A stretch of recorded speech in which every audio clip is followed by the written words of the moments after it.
এক সকালে ছোট্ট খরগোশ আর টুনি মাঠে খেলছিল। হঠাৎ সে দেখতে পেল আকাশ থেকে ভেসে আসছে একটা রংধনুর বেলুন। টুনটুনি অবাক হয়ে বলল, আরে এটা আবার কোথা থেকে এলো? ঠিক তখনই বাঘের বাচ্চা লিও আর টিয়া পাখি পিকু ছুটে এসে হাজির। লিও বলল, চলো তো দেখি এই বেলুনটা আসলে কিসের। পিকু ঠোঁট দিয়ে বেলুনটা টুপ করে টোকা দিতেই পপ, বেলুনটা খুলে গেল আর ভেতর থেকে বের হলো 3টে ঝিলমিল জাদুর স্পার্ক। এক একটা স্পার্ক 3 বন্ধুর গায়ে লাগতেই টুনটুনির গায়ে নরম কমলা আলো, লিওর চারপাশে রংধনুর ঝিলিক, পিকুর ডানায় নীল সবুজ আলো জ্বলে উঠল।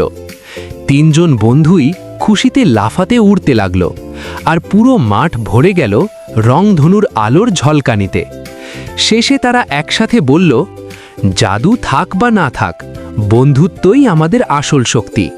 যদি তুমি এই ছবিটিকে ভালোবেসে থাকো তাহলে চ্যানেলটিকে সাবস্ক্রাইব করে দাও।